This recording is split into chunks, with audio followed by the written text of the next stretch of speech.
You know, usually when we talk about a medical diagnosis, there's this expectation of precision. Like it feels like engineering almost. Right, yeah. If you fall off a bike and your arm is hurting, they take an x-ray, the doctor points to a jagged white line on the film, and it's a binary situation. You know it's broken or it's not. It is deeply comforting to have that visual proof. I mean, we naturally want our biology to just be visible and easily categorized into these neat little boxes. Yeah. But then you try to look at human memory. You step into the world of Yeah. neurobiology, and suddenly that X-ray machine is just useless. Oh, completely. You're looking at a landscape that is incredibly murky, and nothing seems to stay in the neat little boxes we build for it. Because the mind doesn't leave a clean physical trace that we can just point to on a scan. We can't point to a specific cluster of cells and say, there's the memory of your 10th birthday party, perfectly preserved in amber. Right. It's the absolute definition of diagnostic muddy waters. Which is exactly what makes Charan Ranganath's book, Why We Remember, so compelling. We are doing a custom-tailored deep dive into this source material today, and the overarching theme here is a total paradigm shift. We have to completely let go of this idea that memory is some faulty filing cabinet or a biological video recorder that constantly glitches and fails us. Exactly. The argument here is that the brain is actively designed to forget. And even more fundamentally, the remembering self, the part of you that is making literally all of your life choices, is actively constructing your reality on the fly. And once you understand the mechanisms behind that construction, you stop seeing forgetfulness as a software bug. Yeah. You start realizing it's a highly evolved essential feature for survival. So, okay, let's unpack this, because I want to get into the mechanics of that. If memory isn't a filing cabinet, what is it actually doing? Like, why do I forget someone's name literally 3 seconds after they shake my hand? Well, it fundamentally comes down to sheer volume and biological bandwidth. I mean, we are bombarded with an unfathomable amount of data every waking second. There are estimates suggesting the average person today is exposed to about 34 gigabytes of information daily. Wait, 34 gigabytes? Yeah, that is roughly 11.8 hours worth of nonstop data intake. Yeah. If we actually retained all of that, our neural networks would be so overloaded with irrelevant noise that we'd just be paralyzed. That the brain would just short circuit from the sheer weight of it. Basically, yes. I know. And the late 19th century psychologist Hermann Ebbinghaus actually mapped this out before we even understood the neuroscience. Oh, wow. He created the forgetting curve through rigorous self-testing, and he proved that we lose nearly half of any new arbitrary information we learn within just 20 minutes. 20 minutes. Yeah, the brain immediately starts tossing things overboard to keep the ship afloat. How does it choose what to throw overboard, though? Like, biologically, how does a memory actually win a spot in the brain while everything else just fades? So you can think of the neurons in your neocortex almost like a hyper-competitive democracy. Oh. When a stimulus comes in, neurons form alliances, which neuroscientists call cell assemblies. And these assemblies literally cast votes on what you are experiencing. Wait, I'm trying to picture what a biological election actually looks like in the brain. Okay, so let's take a baby learning language. Yeah. The baby hears a word, but the room is noisy. A dog is barking outside. The TV is on. Was the word bath or path? Right. In the brain, a large coalition of neurons fires electrical impulses advocating for bath, while a smaller, perhaps less connected coalition fires for path. The brain tallies the intensity of these signals in milliseconds. Whichever assembly fires the strongest and fastest crosses a threshold, and the baby perceives bath. And what happens to the losing side? The losing signals are suppressed, but more importantly, the winning coalition immediately begins altering its physical structure. Oh, interesting. The synapses between those specific neurons strengthen, making them more likely to fire together again in the future. The brain is constantly reorganizing these connections. But as you experience more things, these coalitions start to overlap. You get interference. When you try to recall something specific, you're fighting against a cacophony of competing neural assemblies that also want to be heard. But if there's a cacophony of billions of neurons fighting for dominance, there has to be some sort of management system, right? Otherwise, my brain would just be a wall of static. There is a central executive, and it lives in the prefrontal cortex situated right behind your forehead. Okay. It doesn't actually store the memories. Instead, it acts as the brain's CEO. It sends top-down signals that quiet down the irrelevant noise and amplify the specific cell assemblies you need in that moment. So it's a filter. A vital one. Yeah. We learned a tremendous amount about this CEO from a very dark chapter in medical history. The frontal lobotomies popularized in the 1940s and 50s. Oh, right, the ice pick procedure. Exactly. Surgeons would sever the connections to a large chunk of the prefrontal cortex, hoping to treat severe conditions like schizophrenia or deep depression. The tragic result was that these patients didn't develop amnesia. I mean, they could still walk, talk, recognize their families, Right. but they were left docile, profoundly apathetic, and completely lacking in motivation. They couldn't initiate complex strategies or focus on a goal. By damaging the prefrontal cortex, the surgeons had fired the CEO. Oh, man. Without it, you cannot filter out the noise of the world to focus on what matters. That makes me think about how we function today with constant notifications and screens. I mean, we must be severely taxing that CEO. We definitely are. MIT professor Earl Miller has done extensive research showing that multitasking is an absolute myth. Really? The prefrontal cortex can really only hold a few thoughts in the spotlight at a time.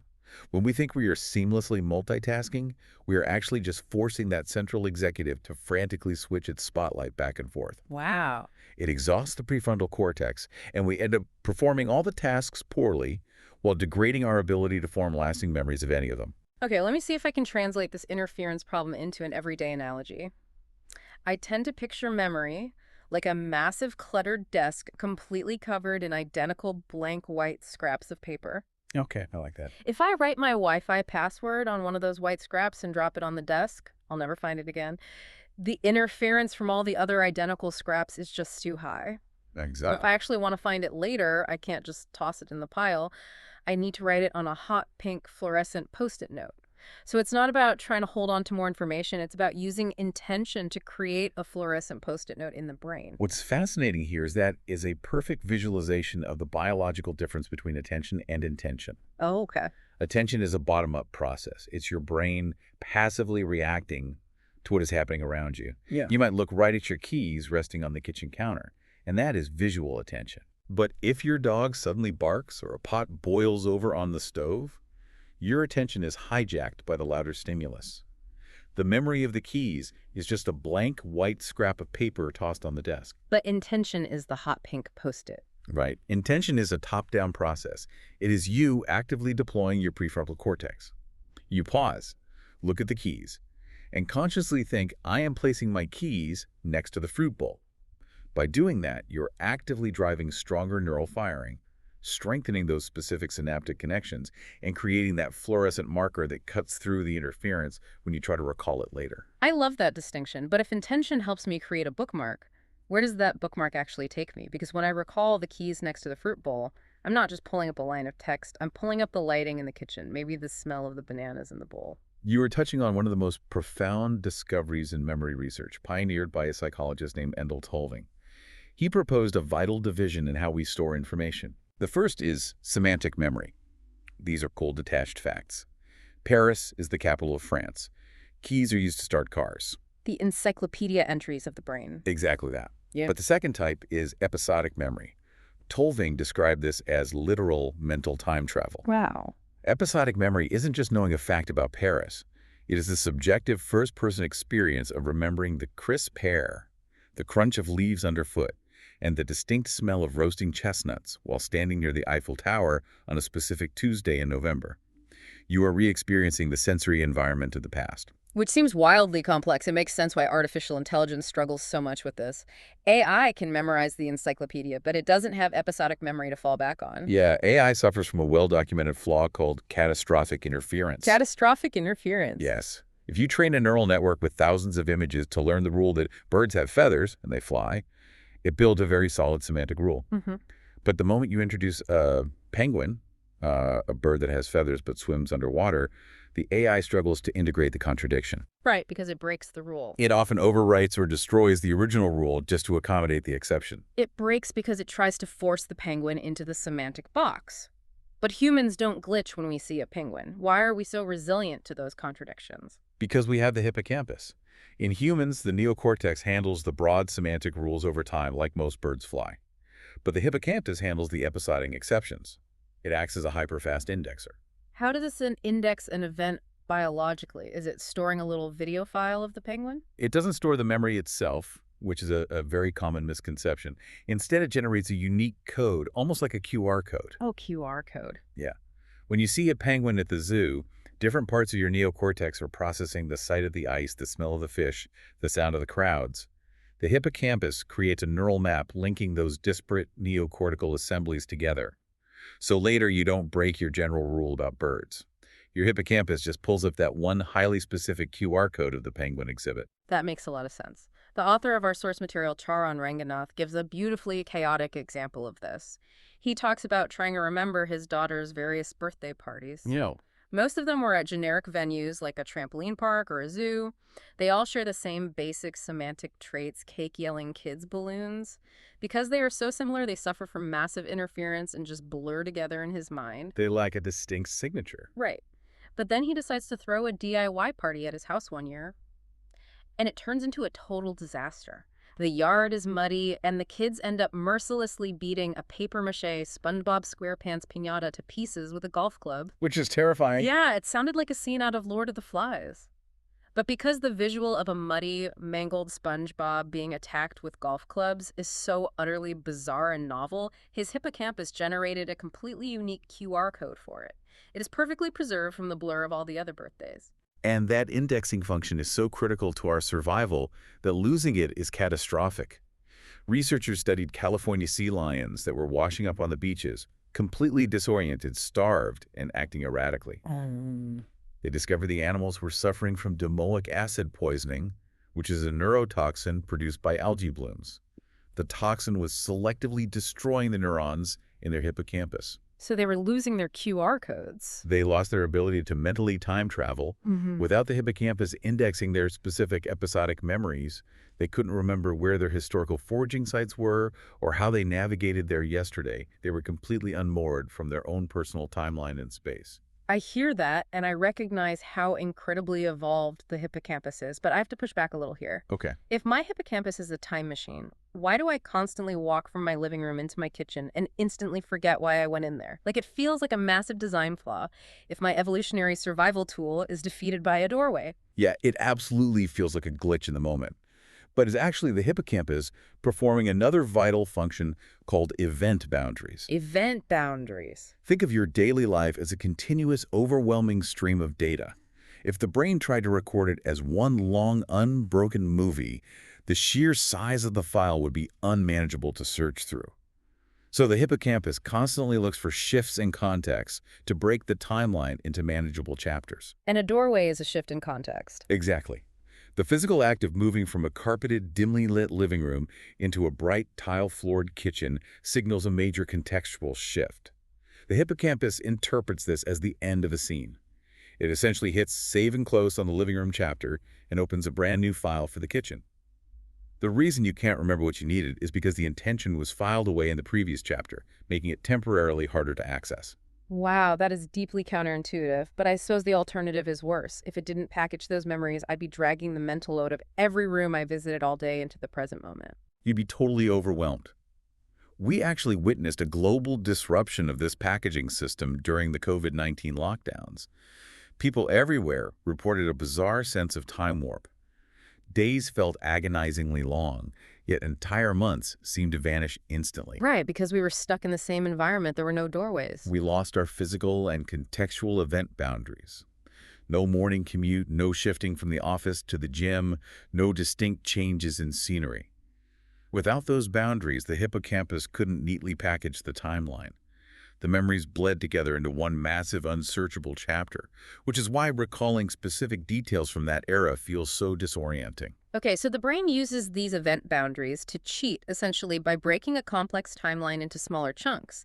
And based on the text, it seems chunking is a primary strategy for how the brain handles complexity across the board. It has to. The psychologist George Miller famously suggested that our working memory can only hold about 7 individual pieces of information at once. To bypass that severe bottleneck, the brain groups smaller data points into larger, meaningful chunks. It's the reason a 9-digit Social Security number isn't memorized as 9 distinct numbers, but rather grouped into a 3-2-4 rhythm, You turn 9 items into 3 chunks. And this reveals a huge secret about people we assume have superhuman brains. Mhm. The book talks about memory athletes like Scott Hagwood, who survived thyroid cancer and eventually trained himself to memorize multiple decks of shuffled cards. Yes. Or Yonja Wintersoul, who famously memorized all 328 pages of an IKEA catalog in stunning detail. I always assumed people like that had physically different brain structures. Oh, they don't. When neuroscientists put memory champions into fMRI scanners, they don't find enlarged memory centers. What they find is that these individuals have developed incredibly rich, highly organized internal blueprints known as schemas. Schemas. The psychologist Herb Simon found the same phenomenon with chess grandmasters. A grandmaster can look at a chessboard for 3 seconds and perfectly recreate the layout of the pieces. But they aren't memorizing individual knights and pawns. They are recognizing familiar patterns, chunks based on thousands of hours of playing. Yeah. If you place the pieces randomly in a way that would never happen in a real game, their memory completely disappears. Because the blueprint doesn't fit the random noise. Right. The book uses a fantastic analogy for how these schemas physically manifest in the brain. It compares them to Lego bricks. There is a brain network called the default mode network, or DMN. For a long time, we thought this area was just the brain's idling engine active only when we were daydreaming. But it turns out the DMN is essentially the warehouse for our schemas. It stores these foundational reusable blueprints for familiar concepts. The Lego bricks. So your DMN holds the generic schema for a coffee shop. It provides the pre-built bricks, a counter, an espresso machine, a barista, a menu. It also holds the schema for your best friend. When you recall meeting your friend for coffee last Tuesday, your brain doesn't build the memory from scratch. The DMN hands over the reusable coffee shop bricks and the friend bricks to save energy. Then your hippocampus acts as the instruction manual, snapping those specific bricks together in a specific order to recreate that Tuesday. And that mechanism is incredibly useful for listeners who want to learn faster. If you're trying to digest complex new information for a project, rote memorization of isolated facts is inefficient. Right. You need to actively connect the new data to existing schemas in your DMN. You find an analogy. You relate it to a concept you already know. You're effectively attaching new data to a sturdy, pre-existing Lego structure, which makes it much easier to recall. Wait, but if the brain is constantly relying on generic reusable Lego bricks to rebuild our past just to save energy, isn't there a massive flaw in that system? Like, what stops the brain from grabbing the wrong brick or adding a piece to the memory that wasn't actually there? Well, that is the dangerous side effect of schemas. Memory is never ever a literal recording of the past. The pioneering psychologist Frederick Bartlett termed it an imaginative reconstruction. Imaginative reconstruction. When you recall an event, you are retrieving a few core details, and your brain is rapidly, seamlessly filling in all the blanks using your schemas, your assumptions, and your cultural biases. So we are literally hallucinating the gaps in our own past. We do it constantly, and we do it with absolute conviction. The classic Roediger-McDermott experiment perfectly illustrates how this creates false memories. Researchers will read you a list of words: fear, temper, hatred, fury, mad emotion. Okay. A few minutes later, they ask if the word anger was on the list. A vast majority of people will swear with absolute certainty that they heard the word anger. But it was never there. The brain just saw the schema for mad and fury and threw the anger Lego work into the memory to complete the pattern. Exactly. The brain filled in the blank based on the blueprint. And this reconstructive process operates even in high-stakes, life-altering scenarios. Consider the journalist Brian Williams, who faced massive public backlash for vividly misremembering that his helicopter was shot down by an RPG in Iraq. Oh, yeah, I remember that. He likely wasn't intentionally lying to the public. He was in a trailing helicopter. He was stranded in the desert. He felt the intense anxiety of a war zone. Over time, his brain took those fragments and reconstructed a narrative using schemas of what he expected a combat encounter to look like. Wow. Even Elizabeth Loftus, who is arguably the most famous memory researcher in the world, fell victim to this. She vividly remembered the horrific trauma of discovering her mother's drowned body in a pool when she was a child. She had detailed sensory memories of the moment. Yes. Only years later did a relative inform her that it was actually her aunt who found the body. Her brain had completely fabricated her central role in the trauma. It is deeply unsettling to realize how fragile our personal history is. But there is a biological necessity for this reconstructive malleability. We can look at a famous historical case study of a Russian reporter known as Solomon Cherishevsky to see what happens when memory isn't malleable. The man with the limitless memory. Shereshevsky had a profound form of synesthesia, meaning his senses were cross-wired. A sound might trigger a taste, a number might have a physical texture and color, because his brain automatically generated these incredibly rich multisensory associations for every piece of information. He couldn't forget anything. He could perfectly recall a random string of numbers decades later. I mean, that sounds like a superpower. It was a curse. His memory was so detailed, so rigid, and so overwhelming that he struggled to grasp abstract concepts. He couldn't understand metaphors and eventually became detached from reality, unable to filter the past from the present. The reconstructive nature of normal human memory, our ability to generalize, to blur the edges, to imagine, is what allows us to be creative. Here's where it gets really interesting, though. That connection to imagination is fascinating. It makes me think about generative AI art models like Stable Diffusion. Oh, yeah. If AI art generators like Stable Diffusion just recombine vast databases of existing art based on prompts, isn't that exactly what human memory and creativity do? We're just collaging our past. The underlying mechanism is remarkably similar. Neuroscience shows that the exact same neural networks we use to retrieve episodic memories of the past are engaged when we are asked to imagine a hypothetical future. We use the raw materials of our memories to simulate what might happen tomorrow. Right. The risk, of course, is confusing the simulation with reality. So how do we prevent that? If memory and imagination use the same machinery, how do I know if I'm remembering a conversation with my boss or just imagining one I'm anxious about having? Your brain employs a mechanism called reality monitoring, governed by that central executive, the prefrontal cortex. Yeah. It acts like a bouncer at the door of your consciousness. A bouncer. When an image pops into your head, the prefrontal bouncer evaluates it. Does this image have rich sensory details? Is there a coherent spatial context? If it feels vivid and anchored, the bouncer classifies it as a real memory. If it's vague, it classifies it as imagination. However, when we are highly stressed, sleep-deprived, or as we naturally age, the prefrontal cortex weakens. The bouncer falls asleep on the job, and we start to confabulate, treating our imagined anxieties as historical facts. Speaking of stress, we have to talk about what happens to this fragile reconstruction process when our primal survival instincts take over. The source material talks about how intense emotion essentially hijacks the system. Emotion is the ultimate catalyst for memory driven by chemicals called neuromodulators. You can think of neuromodulators like noradrenaline as chemical hot sauce for the brain. Chemical hot sauce? How does the hot sauce actually work chemically? When you experience intense fear, trauma, or even extreme joy, your brain's survival circuits flood your synapses with noradrenaline. This chemical literally travels down into the cellular machinery of the neurons, activating specific genes that produce proteins. Okay. These proteins physically thicken and reinforce the synaptic connections between the neurons involved in that event. The hot sauce ratchets up the contrast, physically locking the memory in place, so you never forget the thing that threatened or thrilled you. And the emotional flavor of that memory is stored in the amygdala, right? Yes. The book features a profound story about a veteran referred to as LC. She served during the Gulf War, and while she never saw active combat, she was assigned to mortuary duty processing the casualties. And the sheer visceral horror of that environment, the sights, the smells, the emotional weight, was continuously seared into her amygdala, reinforced by a constant flood of noradrenaline. So later in life, when a random trigger pulled up that memory, she wasn't just remembering the semantic facts of the mortuary. The amygdala forced her body to re-experience the physical terror and the sensory trauma of the event, resulting in debilitating PTSD. The memory was functionally a physical attack on her nervous system. That is the raw power of emotional memory. And it's not limited to fear and trauma. Survival is also about seeking resources, which is driven by dopamine.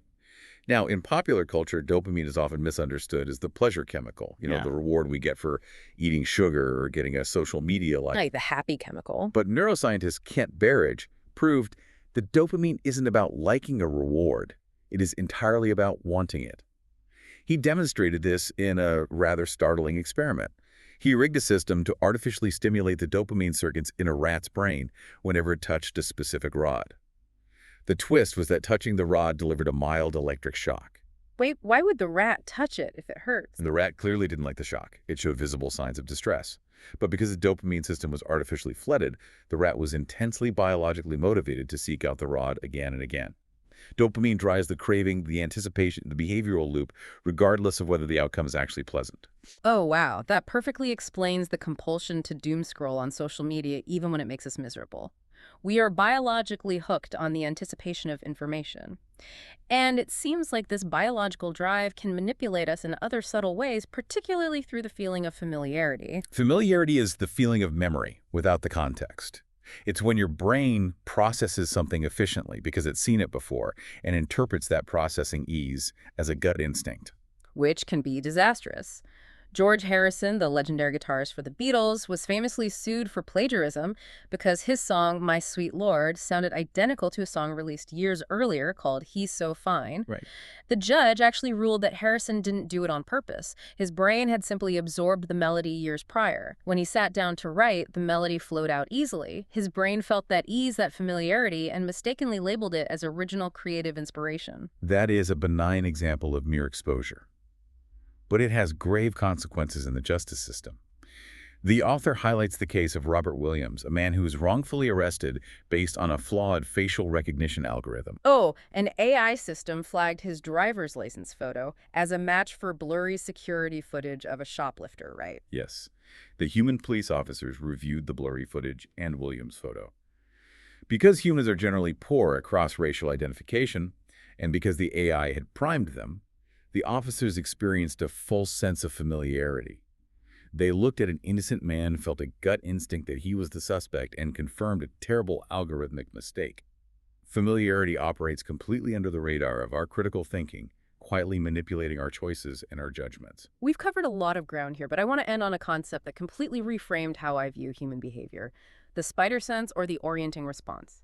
If the brain is constantly making predictions using past schemas to guess what will happen next, what happens when a prediction is wrong? Is curiosity just a biological itch we have to scratch when a prediction is wrong? If we connect this to the bigger picture, when reality violates your schema, your brain reacts instantly. Say you walk into your living room and a heavy armchair is completely upside down.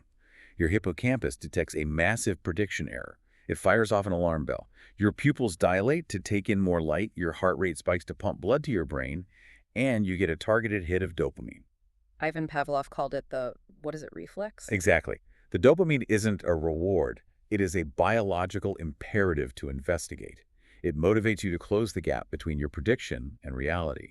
It forces you to update your schema so you can survive in this newly unpredictable environment. This biological reflex is the absolute foundation of human curiosity. If we pull all these threads together, the picture is stunning. Your memory isn't an archive. It's not a dusty filing cabinet keeping records of the past. It is a live, dynamic imagination engine built entirely to predict the future and navigate an unpredictable world. And by understanding that your brain is actively curating your reality based on incomplete blueprints, survival drives, and neuromodulators, you can step out of the illusion. You can use top-down intention to filter the noise, you can challenge your own reconstructive biases, and you can stop being a passive victim to the false familiarity that algorithms and marketers try to exploit. Which brings me to a final thought I want to leave with everyone listening. We've established that the hippocampus evolved not simply to record where we have been, but to orient us to what is novel, strange, and unexpected in the future. If our memory is fundamentally a predictive tool fueled by prediction errors, then perhaps the secret to having a better memory isn't found in doing brain training puzzles on your phone, Right. or obsessively journaling every detail of your day. Maybe the only way to build a richer, more vibrant archive of your life is to radically disrupt your present, to constantly choose curiosity over the comfort of your existing schemas. Break your routines, take a different route home, deliberately seek out the strange and the unpredictable. If you truly want to remember your life, you have to continually give your brain something it couldn't possibly predict, because otherwise you're just staring at a blurry, murky X-ray waiting for an answer that isn't there. The diagnostic landscape of the mind requires exploration, not just observation. Thanks for diving in with us. Stay curious.